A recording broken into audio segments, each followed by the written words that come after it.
Somalia, presented by Jesse Squires Lena.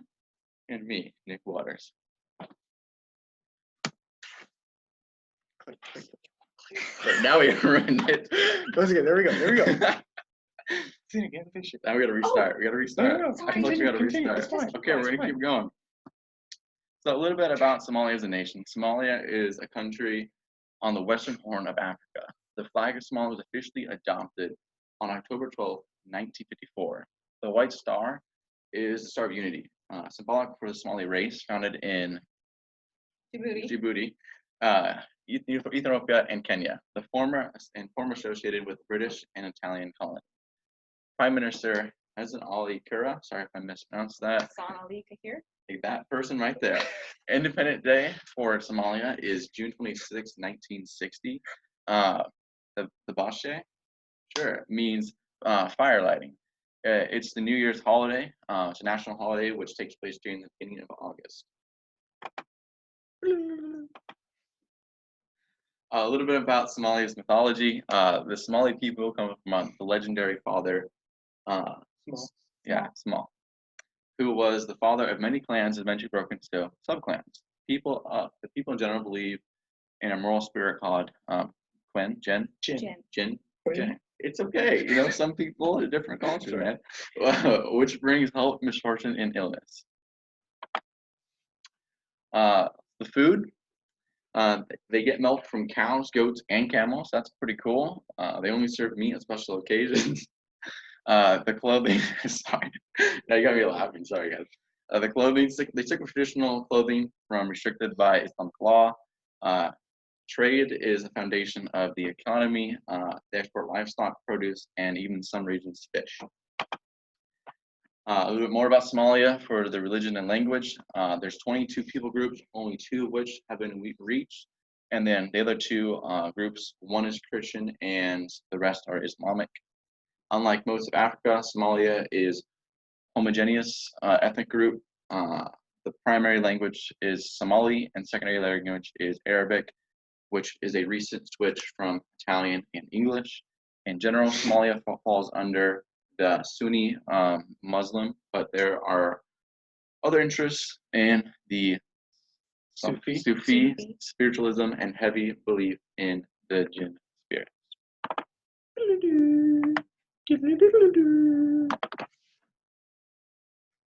So the language and dialect, as mentioned earlier, the national language is Standard Arabic and Somali. Additionally to that,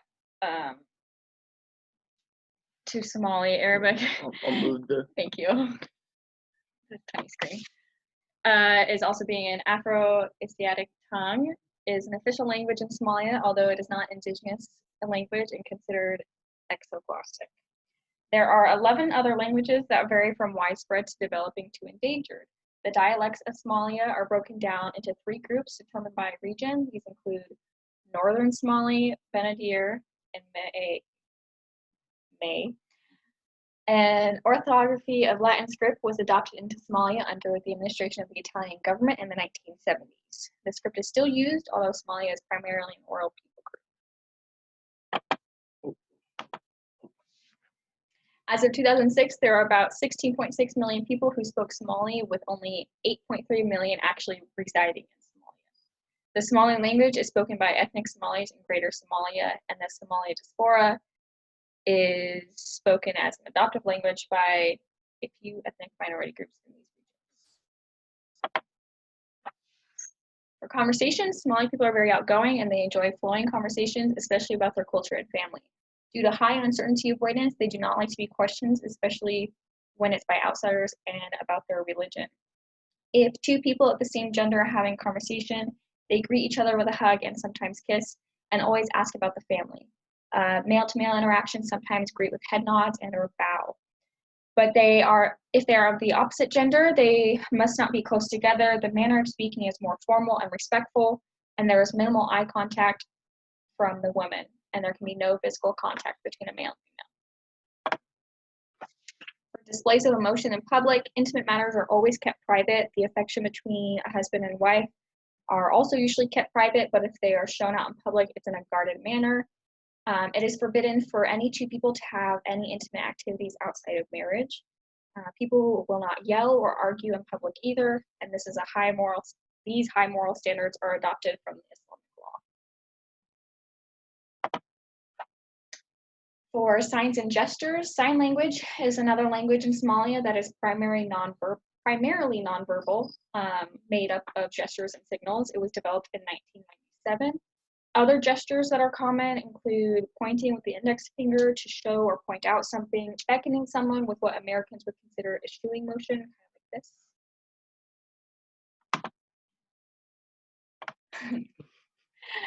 Now moving into the country comparison chart, and we'll talk about the cultural dimensions. We had to use Ethiopia, Kenya, and Saudi Arabia as supplement countries for Somalia since there was no data provided. So under power distance, Somalia would be considered high power distance. Under individualism, they would be considered a collectivistic society.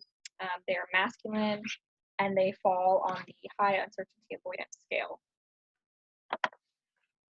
So for power distance, based off the chart, we assume that Somalia would be a high power distance culture. This would mean that they accept there's a hierarchical structure where everyone has a place and that needs no further justification. Hierarchy is an organization is seen as reflecting inherent inequalities. Centralization is popular. Subordinates expect to be told what to do, and the ideal boss is a benevolent autocrat. People are comfortable with power distance and count it as a value. An example of this natural hierarchy structure can be seen in the family, where the man is the head of the household and young men are raised to be the men of the household.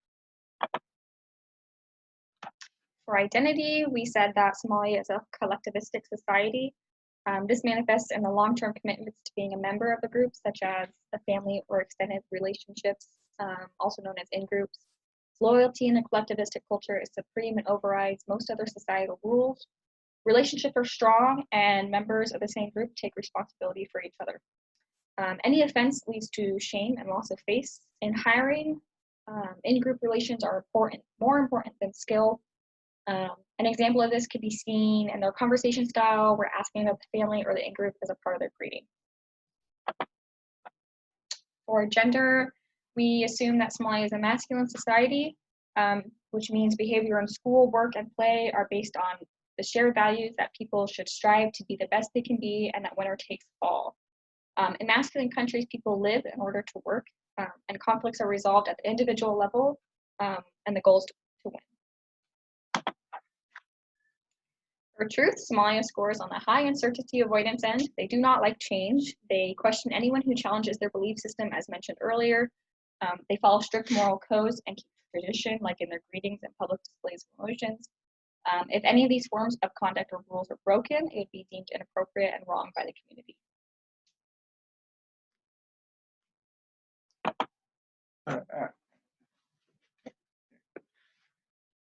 Okay, evangelism, explanation. So with Somalia being predominantly Muslim, that's 20 out of the 22 people groups, the best way to go about evangelizing would be to focus on the religion first.